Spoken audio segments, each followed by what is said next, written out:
And so once you sort of frame it in people's minds of you are not the headline, your portfolio is not the headline, make decisions that make sense for you and your family, it calms them down a bit and they start to reframe and refocus their thoughts around staying the course, understanding the importance of diversification, knowing that we had that plan in place before this volatility happened because it was going to happen. It was just a matter of when. What are some different things that we need to think about as it relates to, I would say, financial planning?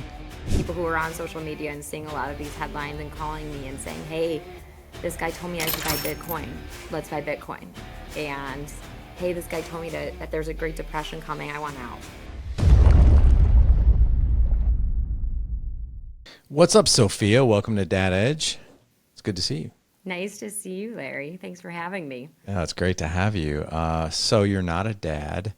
You're not Nope. you're not even a mom yet. Soon to be. I know, right? So like July, right?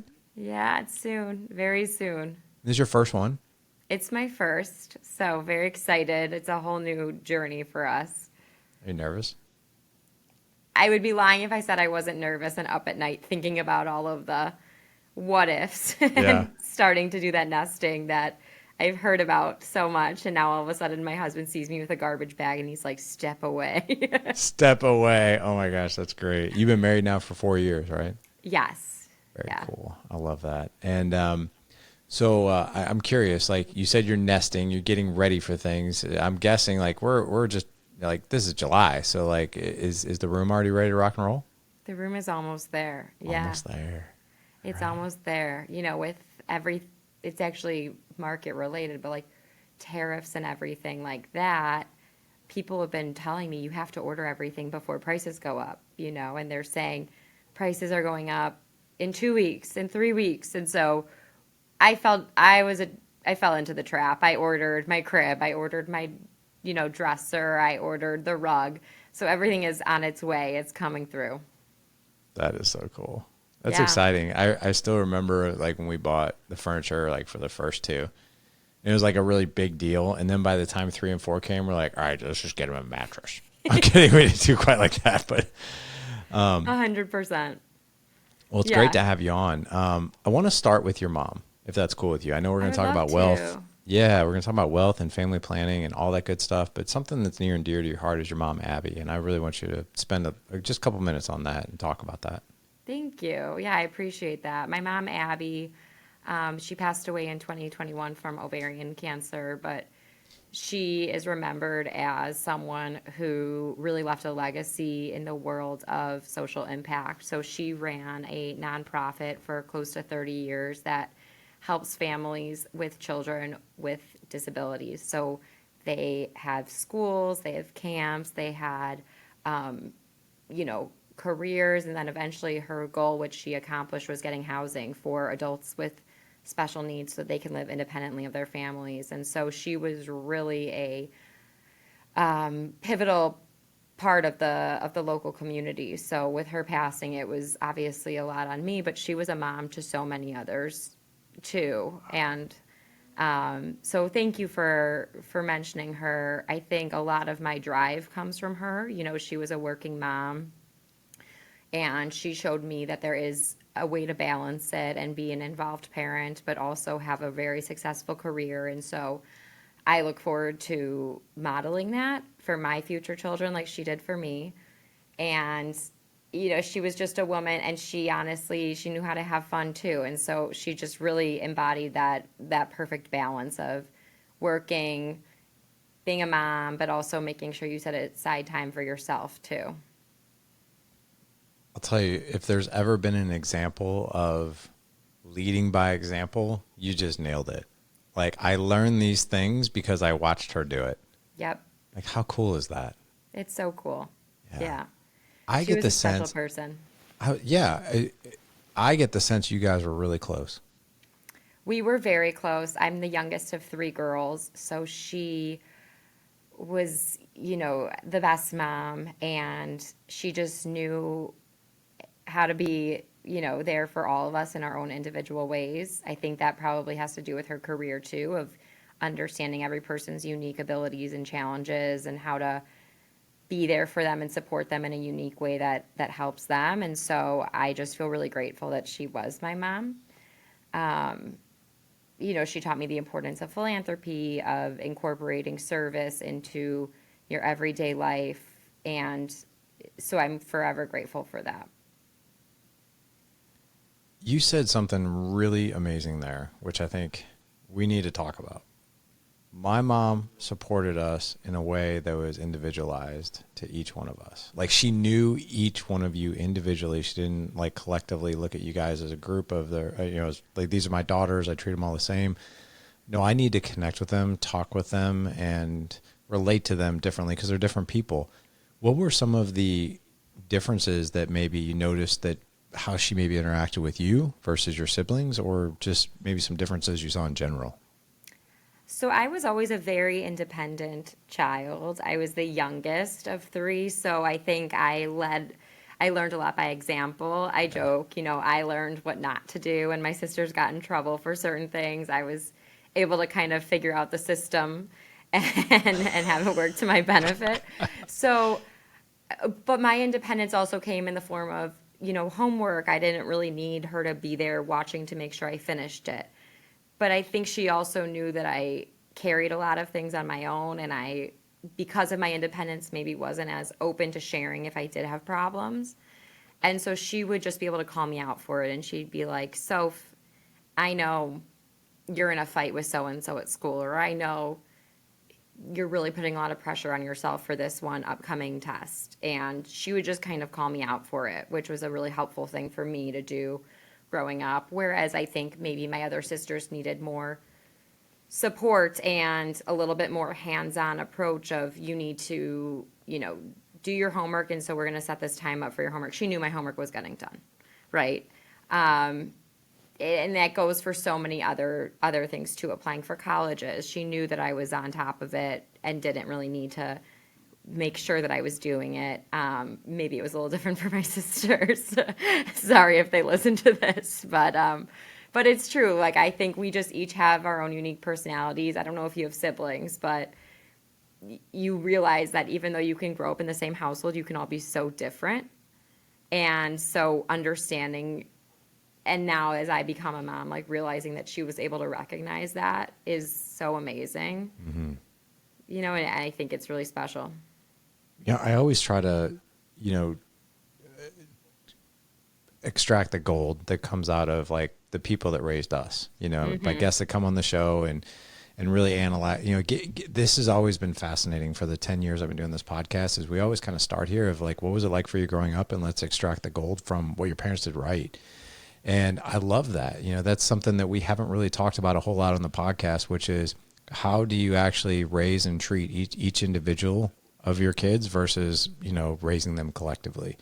Because, let's face it, I'm one of three brothers. You're one of three sisters. I have four boys, and all of them couldn't be more different. And if I try to approach, the crazy thing is right before this podcast recording, I was on a call with my coach, and we were talking. He was helping me through a conversation I need to have with my 17-year-old. And I told him about, like, I have to approach him a bit differently than the other three. Like, he's more introverted. He internalizes a lot of things. And he's one of those people that he has to sort of be kind of like escorted gently into a tough conversation versus mm-hmm. like, hey, let's sit down and talk. And my coach looked at me. He goes, are you sure that that's the case, or is that just how you're perceiving him? I was like, no, I can tell you 100% that's exactly accurate. You have to approach him that way. He's like, okay, well, that's good to know. But like, I think that that's really important to know. Like, hey, how I go about resolving things with your older brother or sister is going to be probably different than how I resolve with this, or approach that or did this. And I think that that's something that we as parents, it's great to be reminded of that. And your mom did that really well with you. So that's awesome. She definitely did. Yeah, that's so cool. So getting back to what we're talking about here, money, right? And financial planning and all these good things. I'm fascinated with this topic of family and finances. I also know that 50% of all divorces are due to financial discord and disagreements and not alignment and that kind of thing. So the divorce rate will speak for itself. It's already 50%, but half of those divorces are due to financial issues. But I would actually really like to start with, what do you foresee, families doing making just rookie mistakes, but they just have no clue that they're making them until it's too late?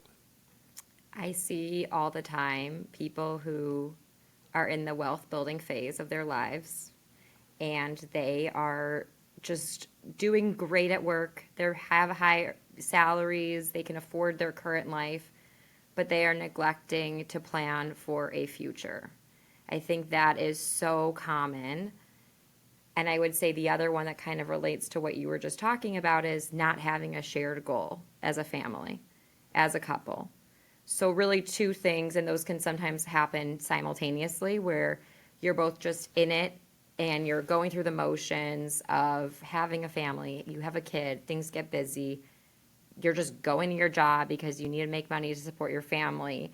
And then all of a sudden you reach a point where it's just you two in the house, and one of, maybe you want to retire and maybe you want to step back and you haven't planned for that yet.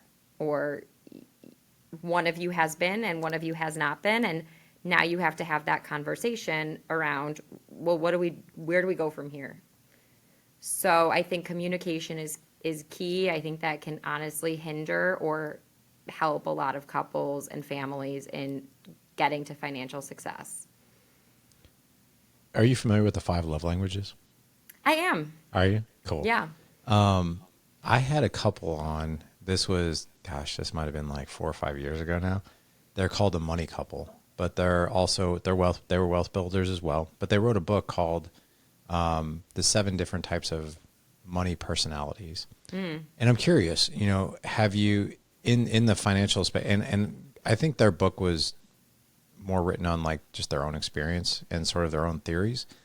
But is there anything out there like that, like in the financial wealth building industry, like for you guys who are, the managers, the coaches and the advisors and all that, do you guys identify like couples or individuals as like, this person has this type of money personality, or this is what, you know what I'm talking about? Do you guys do that? For sure. We have, I think, distinct personality types. I don't know if we've named them yet, but that'd be a really good marketing idea. So thank you. But we do have, you come across a whole spectrum of personalities. I would say it ranges from people who are really type A and they have an Excel spreadsheet of the coffee that they bought that morning to, and I've seen it. Yeah. I've seen it. And then you have people who have no idea even what they make, right? They don't even know what their salary is. Oh my God. You ask them, do you have a 401k through work at a job that they've been at for 10 plus years? And they don't know. They don't know. They don't know. So I think it's very, we see the whole spectrum of personalities here. And a lot of times what makes it a challenge, and where we consider ourselves the third I consider myself the third person in a lot of marriages, is they're opposites and they're married. So you have one that is tracking every expense, worried that they don't have enough money for their family to rely on in the future. And then you have the other who's not worried at all and spending and not really keeping track of a budget. And so my role as the advisor is to kind of come in and help them balance those personalities, because you can go from tracking every expense and thinking that that's going to help you, but you also need to have some flexibility in your life too, right? And so there is kind of a happy medium, and I think couples come to me a lot to try and find that. I've never heard of that before. So you're like the financial trouble. Yeah, exactly. And it's so uncomfortable when I'm asked to pick a side. So I always try to stay out of that. I'm curious, can we talk about that for a second? So like, is it difficult for you to not, put your own personal opinion in it? Cause I'm sure like, number one, I kind of like look at you as a personal trainer for money, right? It's like that personal trainer definitely knows their individual code to get results in their body, right? And then a lot of times what trainers will do is they will then try to put that code on somebody else. And they're like, it's not really working the way I thought it was. But then again, it's a different person. So are you ever in that situation where you just really badly want to share your opinion, or do you do a pretty good job of staying objective? I think people come to us for our opinions and our guidance. So I would be doing them a disservice if I told them while they were doing something that was hurting them that it was okay. Yeah. So I would hope that most of my time I'm giving my honest opinion, but finance, personal finance specifically, is so personal, right? And so it comes down to, yes, this can be the best economic decision for you, and the numbers show that, for simple, example, renting an apartment is better than buying an apartment, right? But if you're a personal, if your personality leans towards, no, I want to have some sort of nest egg for my family, I want to have equity in a home, well, there's going to be that layer of, this is what the numbers show, but if your personality says that you need to have that sort of stability, that you don't want to pay rent anymore, your opinion does matter in that sense, right? The client's opinion and personal feelings does matter. It does. It really does. I know with our financial planner, I lean on him. I'm like, what would you do? Mm-hmm. Like, because the cool thing about my financial advisor and me is our personalities are very similar, and we have same kids and all that. And I was like, what would you do if you were me? He's like, well, if it was me, I'd do this, this, and this. I'd be like, Yep. okay, well that makes sense. And then he tells me why. Getting the alignment on the values. So can I share a story with you that I think? Please. Okay. I never understood how important really extracting those family values, like I would say even the family's core values around, financial decisions. So the audience is probably want to like literally poke their eyeballs out because I've told this story a lot, but I think it really rings home of financial decisions. So like we have 4 boys. You probably won't ever see me wearing like designer clothes. I do drive a Jeep Wrangler. It's the first car. I'm 49 years old. That's the first car I've ever purchased in my life that I really wanted, versus like just getting like the car that I could give 2 craps about usually. Right. Especially when you have 4 boys and all they do is trash it and throw their goldfish and muddy shoes in the car. So we don't spend money on cars. I don't spend a whole lot of money on clothes and that kind of thing. I will spend money on healthy food, and we spend money on this house. So I'll give you an example. So a few years ago, we spent a good amount of money on a backyard project. We put a fire pit in, a patio, a hot tub, music, speakers outside, all that good stuff. And it wasn't cheap. And I'll just tell you, it was $65,000. And that scared me a little bit, but it wasn't just a yes, it was a hell yes. And it was because, our environment is extremely important to us because we have deep human connection, and this is where we make memories in our home. And we always want our kids and us, hey, when you walk in this house, there's a feeling of warmth. There's a feeling of peace. There's a feeling of connection. This is, in fact, so much so you don't want to leave. Like that's the environment we want to create. And so we put this backyard project together because we wanted the kids to bring their friends over and us to have our friends over and a place to gather and make memories. And my son, who's the oldest son, a few years ago, he's sitting next to me. He's like, and this is before I got my Wrangler. He goes, I was driving a 2016 Altima, and he goes, hey, Dad, like, when are you going to buy your Corvette? And I'm like, and I looked at him, I was like, I didn't know I ever talked about one. Did I talk about one? He's like, no, you haven't. He's like, but, Kate's dad just bought a Z06. Ethan's dad just bought a Z06. And Brady's dad just bought a brand new Audi. Like, Dad, when are you going to buy your car, your dream car? And I just smiled and I looked at him. I go, Ethan, you're sitting in it. He's like, what are you talking about? I was like, you're sitting in my dream car.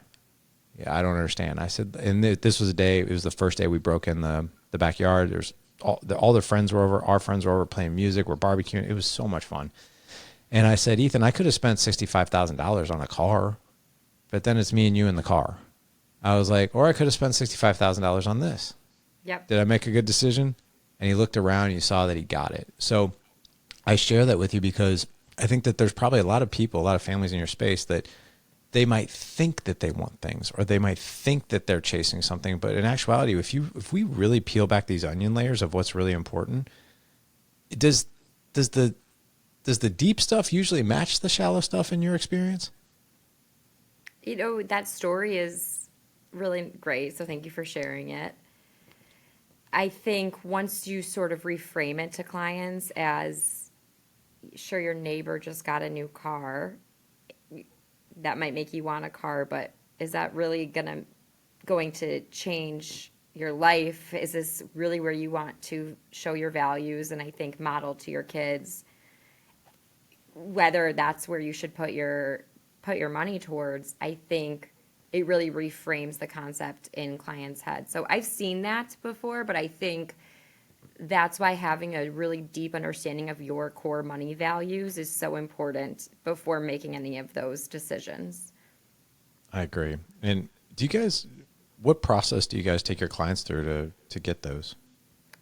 My first meeting with clients, I usually might come with a notepad, but it's really just to get to know you. It's really just understanding your backgrounds. I find it interesting to hear about how people were raised financially, right? So I was raised in a household where money wasn't really spoken about. And that actually hindered, I think, I think it brought me to this career because I wanted to completely fight that. I wanted to really have that open dialogue about finance and understanding success because I saw successful people around me and I realized there's something there. And so it's always about understanding those values, that background, how they were raised. And then also understanding, are there philanthropic goals that you have in mind? Are there children? Are there children with special needs that you have to account for? It's so important to really understand any of their personal life before you even talk about, well, how much do you have in your 401k? And what kind of investments do you have? Those conversations will come, but the first conversation, the second conversation is, what are your goals? And do you even know what your goals are? And let's work together to figure out what those might be. And it's amazing how things can come through when you have a conversation with a third party person. Some people might be charitably inclined and they just haven't really shared it with their partner. Or some people might really want to have a second home as part of their retirement plan, but they've never had that conversation before. And you really want to make sure that everybody's on the same page before you start digging into, the numbers. That makes total sense. What have you found as far as families come to you and let's just say they haven't taken advantage of their most aggressive savings years, like their wealth building years, like in their late 20s, maybe even to their mid 30s. And suddenly they're like, oh crap, like I'm like 20 years, 30 years away from retirement. I haven't done a thing. Do we still have hope for those folks? And if so, what do they have to do differently? It's never too late. So I think the fact that they're at least facing that and coming to an advisor for help is great. I think there's a coming to reality moment that we have to have that says you have not saved, and if you stopped working today, this is actually where your money will end up. This is how much you would be able to afford on a monthly or annual basis spending wise. And so it's definitely a coming to reality, but I don't think it's too late. I think people can make changes. They can start to save more. It's always harder to do something later than earlier, but I don't think it's too late. And then how do you, this whole thing with like the volatility of the market right now, can we talk about that? I think so. Think so? I know like. I say I think so because my compliance team might have an issue, so we can talk about it high level, I think. Okay. So can we actually talk about tariffs or no? Or do you know anything about that?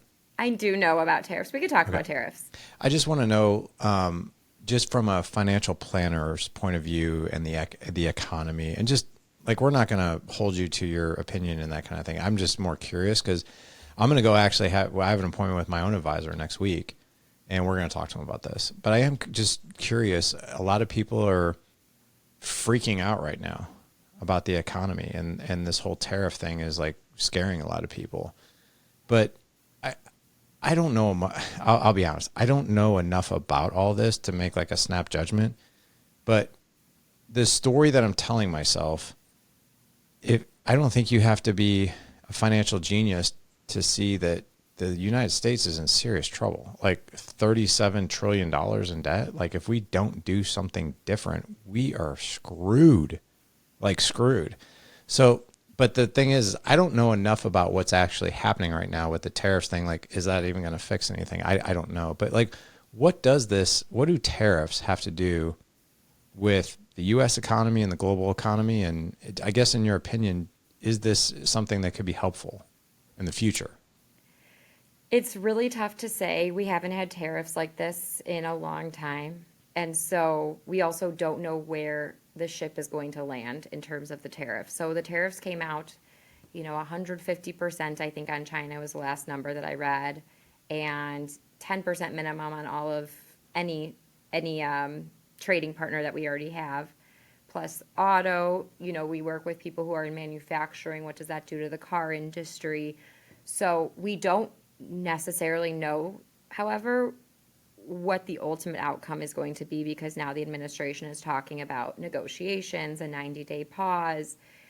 I would say, from the perspective of a financial planner and someone who's working with clients who are seeing their 401k accounts drop, and they are seeing what their nest egg is starting to look like, it's really hard to not feel like you need to act in a time like that, and all of a sudden decide that you don't want anything US related.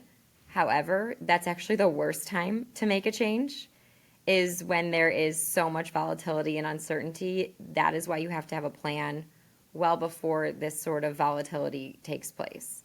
And we make sure that we have those long-term plans in place before, knowing that at least every 5 to 7 years there is going to be some sort of volatility, whether it's caused by tariffs, whether it's caused by a pandemic, whether it's caused by financial crisis. It's just part of what you do when you're planning for your future. Now, as it relates to the US, I think you can come and see both sides, right? I think you can see $37 trillion in debt, rising interest payments because of treasuries. We are spending, I think, more on, and I don't want to quote myself on this, but I think we are spending more on interest and debt payments than we are on even our defense at this point. And so there are so many concerns. There's rising consumer debt, so many concerns, right? But you can always find the opposite case. Strong labor. We have some of the best technology companies in the world. We have, those technology companies have billions of dollars in cash that they probably won't be affected by. They're employing people. So you can always find the opposite sides of the case, which is why you never want to position a portfolio to be a one side takes all. We always make sure we have a portfolio that's positioned for what we think will happen, which will be that overall the market will do well. We think US is a strong place to invest in the long term. But maybe there's some volatility, maybe there's a reason to have some international exposure, maybe there's a reason to have some bond exposure. And so making sure that your portfolio is set up for all types of scenarios is really key when it comes to situations like this. Yeah, that makes a lot of sense. I think can you talk a little bit more about the fear and not making emotional decisions? Because I'll be honest, like I can look at numbers, and I've invested for 25 years, and of course have seen, I remember 2008, I was like, oh my God, what just happened? Right. And, but the cool thing about like my financial advisor, and you come across to me, Sophia, is kind of the same way. Like I'll call him and he does such a good job of like, take a breath, man. Like, didn't we just have this conversation back in 2020 in March when you were freaking out like the stock market was going to completely go under? Did it go under then? No. He's like, this happens. This happens in political environments. Stay the course, stay disciplined. We'll be just fine. But he always tells me this one statement. He's like, you don't lose money until you sell it. So just hang on to it for a minute. But yeah, I mean, how do you advise people? How do you give people direction and coaching when they're calling you frantic and they're like, Sophia, what do we do? What do we do? Like, oh my gosh, I'm sure you get those calls, right? Yes, especially recently, I think, because it's just so uncertain. Right. I think a lot of our clients are familiar with volatility. They've been working with us for many years. But I think the ones that will always be concerned are always going to be concerned, right? You have those same clients that you have to have those conversations and sort of talk them off the ledge. And I remind them, it's one decision to sell, right? So you can start to go, you can take all your money out, then you have to decide when you're putting it back in. And so if you sell and it's impossible to know when the bottom is, but let's just say you sell towards the bottom and all of a sudden you see this recovery starting to happen and you had all your money that you pulled out at a low point in cash, you're going to be like, well, I don't want to put it in now because it's going back up. I don't want to put it now because it's gone up even more. And so there's really two decisions that have to be made when you decide to change your plan like that. And we never advise people to do that. We really advise people to call us first, right? We'll have those conversations with you and sort of calm you down around, here's where we're seeing things. Here's how the headlines are showing you what the market's doing, but what's your portfolio doing? And those are two very different things, right? So the S&P 500, it could be down 12, 13%, but how much of your portfolio is actually exposed to that company, those companies in the S&P 500? Could be 15%, could be 30%, depending on who you are. And so once you sort of frame it in people's minds of you are not the headline, your portfolio is not the headline, make decisions that make sense for you and your family, it calms them down a bit and they start to reframe and refocus their thoughts around staying the course, understanding the importance of diversification, knowing that we had that plan in place before this volatility happened because it was going to happen. It was just a matter of when. Got it. Yeah. I think that's really really good. What I mean by that is it your portfolio that's in the headlines or is it the market? Because yeah, those are two totally different things. And you are right. I mean, I saw on social media yesterday that a guy posted, and I don't want to put any bad karma out there, but he's like, we're gonna hit another Great Depression in a month. It's gonna happen. And I'm sitting here thinking, I'm like, we could have easily said that in 2020. I think we did. And then, of course it took a hit. We all took a hit. But I personally don't think we're headed that way. I don't know. That's just my gut anyway. I could be absolutely wrong. But I think when people are posting something like that, it scares the bejesus out of people. And another question I have for you is, how has social media impacted like the minds and your job? Like the minds of your clients and your job? It's a good question. There's a few ways to kind of consider it. So I work a lot with next gen investors. So, people who are on social media and seeing a lot of these headlines and calling me and saying, hey, this guy told me I should buy Bitcoin. Let's buy Bitcoin. And hey, this guy told me that there's a Great Depression coming. I want out.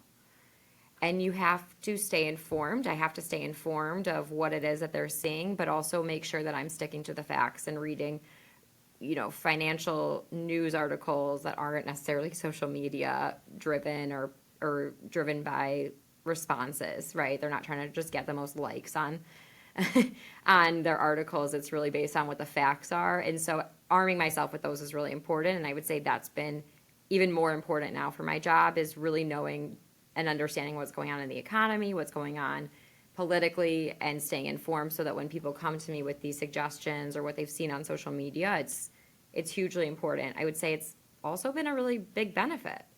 I think people learn a lot on social media from people who are qualified, hopefully, that they're seeing about what is a 401k and what is setting up a budget and how do I budget for myself. So there's good and bad to the social media, the rise of social media in terms of the financial influencers, as we could call them.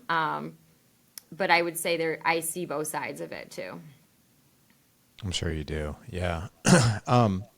So let's get back to, maybe a recipe of financial planning. When families come to you, right? And not just couples or individuals, but families, because obviously this is a family show. What are some different things that we need to think about as it relates to, I would say, financial planning based on the age of our kids? And I'll kind of give you some breadcrumbs there. So I have two older ones, 17 and 19. My 17-year-old is getting ready to go to college here in about 15 months. We've been saving money in his 520 in the kids' 529s for years. And the conversations that my wife and I had with our financial advisor changed over time depending on how many kids we had. So like the conversation would totally change and morph and all that. So the couple of different questions that I have for you is, how can families be better prepared when they have a growing family? Like, what do they really need to start doing and thinking about as their family grows? So like, even someone like yourself, you're about ready to have your first baby. You might have another one in the next few years. So for like Sophia's family, like financially, like what are you thinking about? Because I'm such a planner, I Yeah. am thinking about how many kids we are going to have because I've seen how expensive kids are. Yes, they are. And so again, that's where you take the emotional piece and layer it into the financial planning piece, right? Because I'm telling my husband we have two kids. That's the most, that's the most affordable life. And if you only have to pay for two kids to go through college and two kids to go through, you know, nurse or daycare and things like that, it's a lot more affordable than if you have four kids. And he's coming back to me and saying, well, I really want a big family. And so it's layering in those two pieces. I will also bring it back to myself personally. I think my parents did not plan for a growing family as well as some might want. So, college was paid for the oldest daughter, middle daughter was partially paid for, and then it came to me, and I was the lucky one who had loans to pay off. And so I think there's a way to do it where you're not necessarily favoring one child because they were first and making sure that you have adequate savings for all children that you might want. And that's that kind of comes, you have to have an advisor that you're speaking to as your life changes, right? You have to have an advisor that you can go to that, hey, we actually think we want a third kid. Can we do it? How does that look on paper? What does the plan look like? And what do we need to save to get to do that? That's so two's your limit, huh? I don't know. That's what I say, but you never Yeah. really know. I mean, you had two, and then it sounds like you were like, you know what, we can do this again. Oh no, I didn't. Oh, I was no. Oh no. maybe In I'm fact, wrong. like, Yeah, this sorry to is bring that up. no. I zero regrets now, but like Of it course. became like, so my wife is one of three. She's got 28 first cousins. Her mom is one of six. Yeah, no, it's a Wow. really big family. So all of her mom's siblings have at least three kids, if not five or six. And so like, it's a big family. And my wife wanted a big family. And I told her when we got married, I was like, two. I will not have more than two. If you want more kids than that, you have to marry somebody else. I was joking with her, but seriously, I was like, no. And then we had two. She's like, we should have another. I was like, no, I do. Like, I'm full. Like, my bandwidth is totally full. And then she tells me 6 years after our second born, hey, guess what? We're going to have another kid. And I'm like, so yeah. And then we had another one after that. Nice. So, but here's what I'll tell you. Like, I wouldn't change it for the world. I Of course. love having four boys. It is highly entertaining, lots of energy, and there's never a boring moment. However, financially, whoa, like literally, like night and day, like difference, right? And that's for obvious reasons. But can we talk just a little bit about college planning? Is that okay? Of course. Okay. I'm just gonna. Your opinion. Don't worry about it. It's not necessarily on record. I'm just curious. How old are you? I'm 30. Okay, perfect. I was hoping you were gonna say you're in your late 20s or early 30s. When I went to college, how old do you think I am, by the way? I don't know. Just Don't guess. ask me that. Just guess. It's all right. You're definitely low 40s, but Low. maybe Yeah. high. Okay. All right. Yeah. I'll be 50 in a month. No But, way. yeah. Okay, that's very impressive. Oh, thanks. Good But- trainer. Right. The secret to it is lots of water and exercise and that kind of thing. But no, all Yes. kidding aside, when I went to college, I graduated in 99. And growing up, I grew up in the 80s. And the whole message for the kids in the 80s was you go to college if you want any shot of success in life, period. You don't have a piece of paper, you're going to be a bum. Like, that's how extreme Right. it was. And so, like, I went to high school knowing that I was going to college. Like, that was just the natural thing. Well, now, especially like my boys, because they're 19, 17, especially that generation, they're like, Dad, you really don't need college anymore. And I'm like, but do you? I think you kind of do. And then you kind of like Right. really do the research and you really look around and you look at statistics. And and stuff like that, and like how like some of these a lot of companies, 41% of mid-level companies don't even care if you have a degree anymore, stuff like Yeah. that. And I'm like, whoa, is there truth to that? So my question to you is, someone in their 30s who's getting ready to have their first kid, who's in the financial wealth building space, what is your opinion on college? Do you think people should go? I think right now you still need a college degree for most jobs. I think for sure the startup world helps you navigate that if you have the ability to not to not need college and you're just a super genius. But I definitely see rising trends in trade school. So I Yeah. think what we think of as like a typical 4-year college, going to a university, might actually end up changing. I see clients who have kids and grandkids that are using their 529 plans for approved education expenses, but those education expenses are going to trade school to be a plumber and becoming an auto mechanic, which are all qualified expenses under the 529 plan. You can use the money to pay for that, even for the equipment. We send money, for the boots and the gear that the plumber grandson needs. And so it's definitely changing. I think what we know of as that 4-year university, it will probably change. And that's not me being a financial planner. That's more just my personal opinion. Yeah, no, I really appreciate the personal opinion. What's your view of, and just in general, like if you were to just broad stroke clients out there, or just giving people some advice on college planning, like I'll give you an example. My financial advisor sat us down years and years ago. He's like, "Do you want to pay 100% for college?" And I was like, "No, absolutely not." Like my kids, number one, have to have skin in the game. So they'll do some loans. I'll help them, but basically it boiled down to I'm willing to do 50%. I'm willing to pay half. What is the most current like advisement out there, or is it just completely and totally individually up to the family? It's so individualized. I work with a couple where the husband really wants, and they can afford to, luckily, pay for their 3 children to go to college out of pocket or through 529 funding. And the wife is someone who had student loans, and she really wants their kids to feel what that felt like. And they paid off their student loans. And so there's a balance for sure. And I don't think that there is like one set it all and forget it. I think it depends on also how the kids are, right? So if you feel like your kid is just going to be ungrateful, that could be a problem. I just recently moved, and as if anybody who's moved or done a project in their past, we had so much garbage on our driveway waiting for pickup. Who knew if the garbage people would actually take it? I was just get it out of my house. At 7:30 the other night, I get a knock on the door. It's these 2 young guys. These kids go to their local high school. They just started this company where they look around the neighborhood for people with lots of garbage, and they offer to haul it away for you. And they were the most energetic entrepreneurial kids. And I got to talking to them, obviously, because I was just so impressed with this work ethic and this business mindset.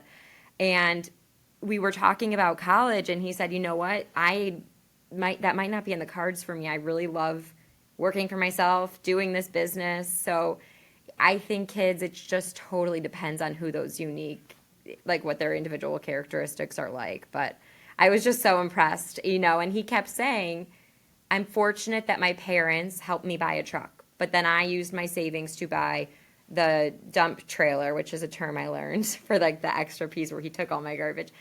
And so it's really raising your kids with the values to say, yes, we can help you get started, but you might want to be the one to cross the finish line. And what does that kind of provide for the child? There's probably a lot, right, that they'll gain from that. So there is no right or wrong. I think it just depends on family values and the individual child. I agree. I do agree with you. I think it needs to be individualized, but I'm also of this school of thought that I do think your kids have to have skin in the game. Like they have to feel a little bit of pain that they like. I remember like I had to pay for college 100%. Like my parents had no money, and I remember like being under the gun of like, it was always in the back of my mind of like, if I don't graduate, I am screwed. I walk out of this university with no degree and 60K in debt. Oh no, I'm finishing, Right. and I'm going to go all in. But just to switch gears a little bit, let's talk about like next generation. Like I'm sure you see in your profession, right? Generational ignorance when it comes to money. Like it's almost like parents never pulled their kids aside and, hey, let me show you what expenses look like. Let me show you what rent looks like. Let me show you how to save. Let me show you how to do all this stuff. And I think our society does a pretty bad job of educating the next generation on on personal finance. In this house, I grew up no education on it. In this house, our kids do work. They've always gotten allowances, but they're always required to save 35% of their money. And all my That's kids great. have custodial accounts. And, my two older boys, they've saved thousands over the past decade, just throwing 35% of whatever they brought in. It just goes into that. And they take a lot of pride in that. There's also a little bit of pain to it too. They're like, I don't want to save this month. I'm like, yeah, I know, but you got to pay yourself first. Yeah. But what are some lessons that parents should be at the bare basic level be teaching their kids about financial responsibility and financial planning? I think that is amazing what you're doing. So there's a huge lesson to be learned there.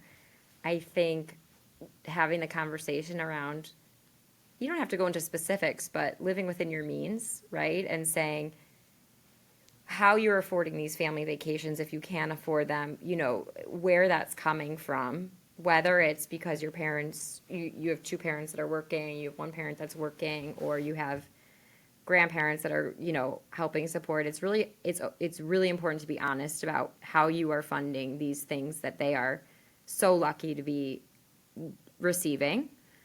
I think I strongly recommend talking about credit cards and credit card debt, especially as the child enters college. I know some parents who want to teach their child about managing a credit card and helping them build their credit at the same time. So they open the credit card for the child with a really low limit, knowing that the child understands responsibility. Even though they help pay, some of the payment on the credit card, it's helping the child build the credit, and it's also helping them understand, I have X number of dollars to spend this month based on my credit limit, and I know that I'm going to have money to pay for that back, and I don't want to go beyond that. So it also, again, depends on the kid. I think that that's just a really unique thing, and it also sets them up for success to have a good credit score when it comes to applying for apartments or comes to buying a house eventually. They have a much longer credit history than a lot of their peers. But talking about debt, I think, is so important too. So understanding like what happens if you do go into credit card debt, right? I don't think people talk about that. I think kids come out of college, they get their first credit card, and they think it's endless. And that's a super slippery slope. And so having just open and honest conversations, I think, is so important from a young age. I have a nephew who's 4 who's already learning what a resume is from this book that he read. So I think every age, obviously, you want to tailor the advice and what you're giving to them, but I think it's important to start early. And it's something that I also did not have. Can we role play for a second? Do you have time, by the way? Yeah. Okay. So I've got a 19-year-old, like I said, I got a 17-year-old, and we're about 1 year from credit cards for sure. They've been, they have their own checking accounts, they have debit card, so they're only used to cash. Mm-hmm. We've planted seeds about credit cards and that kind of thing, but I got to be honest with you, Sophia, I don't know the words. So like, I want you to help me out. You okay with that? So like, if you were my mom, I know it sounds really weird, and let's just say I was your 18-year-old son, and I don't know much about credit cards. And here's the other thing too. I'm going to shut down if I start feeling a lecture from you, but I'll really, really lean in if I'm like, oh, maybe I should listen to this, right? Or what are some buzzwords that are really getting my attention? So if you were to describe to me, if I was 18 years old, and let's just say I was your kid, and you were to describe what the world of credit cards is, how would you describe it to me? Such a good challenge. I would say to this 18-year-old, you get a financial score based on how well you manage your financial accounts. And that score is called a credit score. And you really want to keep that score as high as possible. That will really set you up for success for things like eventually getting an apartment, if you ever want to buy your own Corvette, if you ever want to buy your own, boat. You need to really have a good score. And so the way that you keep that score high is by using this credit card in a really smart way. And if your credit limit, which is how much you can spend on that credit card per month, is, let's call it $1,000, that doesn't mean that you have $1,000 to spend. That means that you can spend up to $1,000, but you want to make sure that in your bank account that's paying for that credit card, you have whatever it is that you're charging on that credit card, right?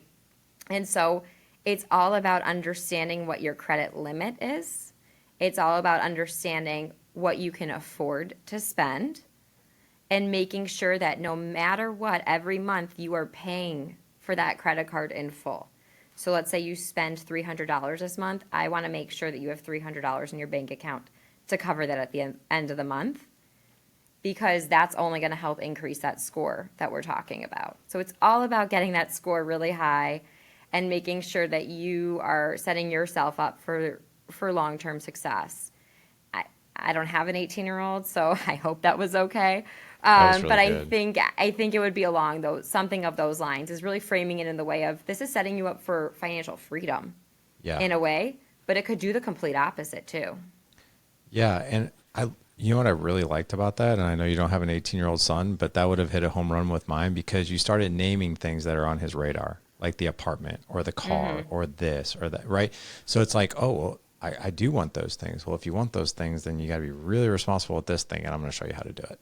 Yep. Right. So that's really good. So it's really tying in, not just, hey, you got to watch out for it for these reasons. It's like, no, you actually have to manage it if you want these things over here, is Right. really what the conversation needs to be. Tying Like, it with right? a goal is always going to help. Very good. Okay, cool. Well, Sophia, this has been awesome. By the way, I think it's amazing. Like you joined this firm in 2017. Yes. You joined this firm. Go ahead.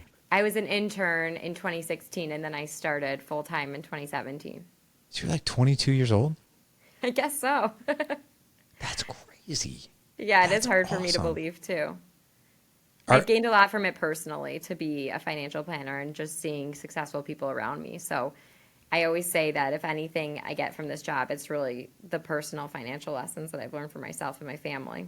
Right. Isn't that cool? That's the biggest reason why I went into health. I got Right. my degree in sports med because like I was an unhealthy kid, terribly. Right. But yeah, I totally get that.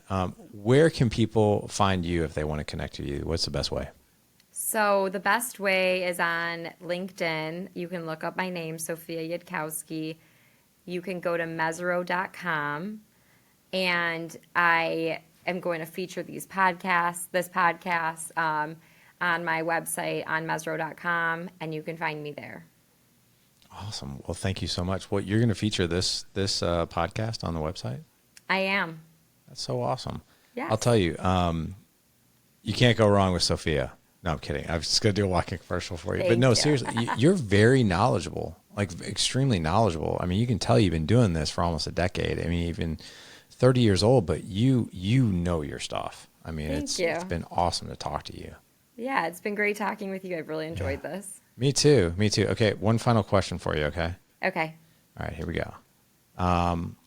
What would need to happen for your husband to get his wish and have a bigger family? You don't have to put this part on the website if you don't want. Let's see. No, it probably has to do with finances, so it's important. Yeah. I would say we both are extremely successful in our careers, Yeah. and we don't have to question about whether we can afford college for a third child or daycare for a third or fourth child. There you go. That's so cool. Well, Sophia, I wish you the happiest, the most blessed pregnancy and delivery, and Thank blessed you. with a healthy baby, and family of 3 coming. Yes. I mean, yes, not 3 kids, family of 3. I know. I was. Soon to be maybe family of 4. So, Yeah. but I wish you the best. This was such a pleasure. Thank you. It was great to be on. It was really nice to meet you. You bet. This was quite awesome. I really, really enjoyed it. Guys, if you really liked today's podcast, I'm going to have all of Sophia's links in the show notes, so you won't have to look very far at all. All you'll have to do is head on over to thedadedge.com/528 for this show. Again, thedadedge.com/528 for this show. Gentlemen, go out, live legendary, and make sure you plan financially well. Take care.